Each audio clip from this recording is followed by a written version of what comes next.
Bienvenidos. Vamos a situarnos en un momento muy concreto. Es 1915, estamos en un hospital de campaña en el frente. Acaba de llegar un soldado con una herida de metralla en el pecho, pero no se ve ningún orificio de salida. El cirujano se enfrenta a un dilema terrible.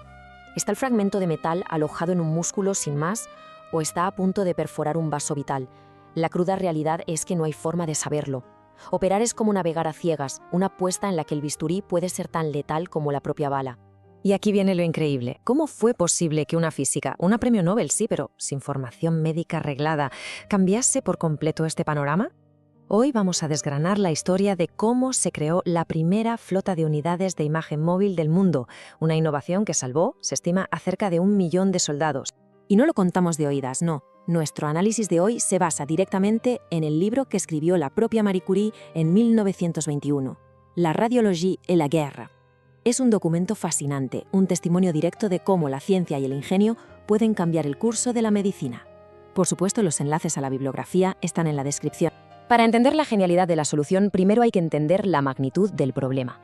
La Primera Guerra Mundial fue un escenario de pesadilla. Las balas y la metralla de alta velocidad no solo herían, se fragmentaban y se quedaban alojadas en lo más profundo del cuerpo. Eran enemigos invisibles que provocaban infecciones terribles y dolor crónico, y los cirujanos simplemente no tenían las herramientas para encontrarlos. La propia Curie lo describió con una crudeza tremenda. Dijo, y cito, que a menudo ocurre que la extracción no puede intentarse o se intenta sin éxito una o más veces. Pensemos en lo que eso significa. Cada intento fallido era un nuevo trauma para un cuerpo ya destrozado. Hacía falta urgentemente una nueva forma de ver. Es que, a ver, tenemos que ponernos en contexto. Los rayos X se habían descubierto hacía menos de 20 años. Eran casi una curiosidad de laboratorio, algo que se encontraba en unos pocos hospitales de grandes ciudades. El ejército, en palabras de la propia Curie, estaba notoriamente mal equipado. Y la guerra, claro, sacó a la luz esta carencia de la forma más brutal posible. Y es justo en este caos donde entra en juego Marie Curie. Pero no la científica aislada en su laboratorio, sino una organizadora nata, una mujer pragmática y con una visión increíblemente clara. Se dio cuenta de que los rayos X no eran un lujo, eran una necesidad absoluta. Y que si los soldados no podían ir a los rayos X tendrían que ir a los soldados.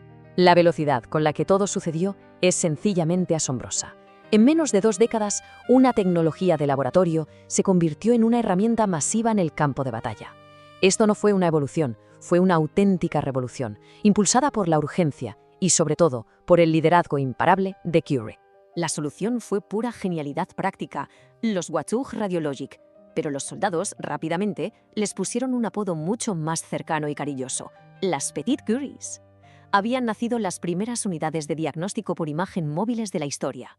Cada Petite Curie era una maravilla de la ingeniería autosuficiente. Pensemos en ello, un coche, a menudo donado, con una dínamo conectada al motor para generar electricidad. Dentro llevaba todo lo necesario, el tubo de rayos X, las placas, la pantalla de fluoroscopía e incluso cortinas negras para improvisar un cuarto oscuro donde fuera.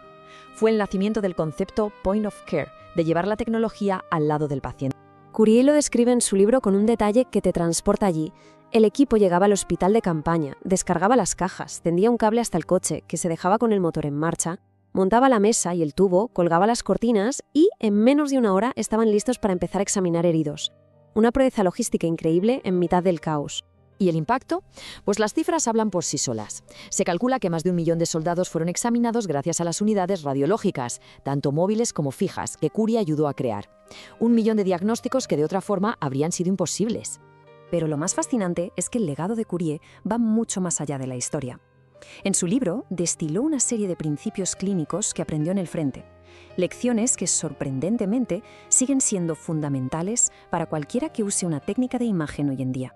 Uno de sus análisis más brillantes fue entender el dilema entre la imagen en tiempo real, la radioscopía, y la imagen estática, la radiografía. Comprendió perfectamente que la radioscopía era para la urgencia, para el triaje rápido, para encontrar el problema ya. La radiografía, en cambio, ofrecía el detalle, el registro permanente para planificar una cirugía compleja. No competían, se complementaban. De todo su trabajo podemos extraer 3 lecciones clave, 3 principios que trascienden el tiempo y la tecnología, totalmente prácticos y aplicables. El primero es fundamental, dominar la geometría de la sombra. Curie insistía en que había que entender la física. Una imagen en una placa no es la realidad, es su proyección, es una sombra. No entender cómo se forma esa sombra que la magnifica o la distorsiona lleva a errores de bulto. Es el mismo principio que nos obliga hoy a entender los artefactos de un ecógrafo o el ajuste de ventana en un TAC. Hay que dominar la herramienta. El segundo principio es toda una filosofía de trabajo: llevar la solución al problema. La gran innovación de Curie no fue solo el aparato, fue la logística. Rompió el modelo de que el paciente tiene que ir a la máquina. Ese espíritu es el ancestro directo de la ecografía a pie de cama, del POCUS, de la telemedicina, de cualquier esfuerzo por eliminar barreras y acercar el diagnóstico al paciente. Y el tercer principio lo une todo: adecuar la modalidad al momento. La pregunta clave no es cuál es la mejor imagen que existe, sino cuál es la imagen que necesito ahora para tomar la siguiente decisión crítica. Es la eficiencia clínica la que se centra en el resultado del paciente, la que debe guiar siempre la elección de la tecnología. Al final, esta historia no es solo sobre tecnología, es sobre el profundo impacto que esa tecnología tuvo en las personas, sobre cómo una idea, nacida en el peor de los escenarios, redefinió los límites de lo posible en medicina. Curie cuenta un caso que pone la piel de gallina. Un soldado joven dado por perdido por una fractura de pelvis. La radioscopía reveló un enorme fragmento de metralla en el muslo, lejos de la herida principal, que estaba causando una infección masiva. Una vez lo extrajeron, cuenta Curie, el joven organismo se hizo cargo y el paciente se recuperó. Esto no es una estadística, es una vida. Por eso, la lección de Curie no es historia antigua, es un principio activo, una llamada a la acción que resuena hoy en cada sala de radiología, en cada box de urgencias. Si tuviéramos que resumir todo su legado en una frase, una idea para recordar y compartir, sería esta: ver lo invisible para poder intervenir. Esa es la esencia. Primero vemos, luego actuamos.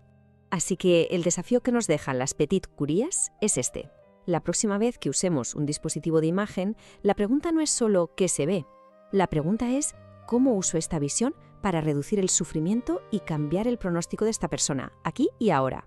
Es pensar como clínicos, no como técnicos. Como siempre, la bibliografía y las fuentes consultadas están disponibles en la descripción.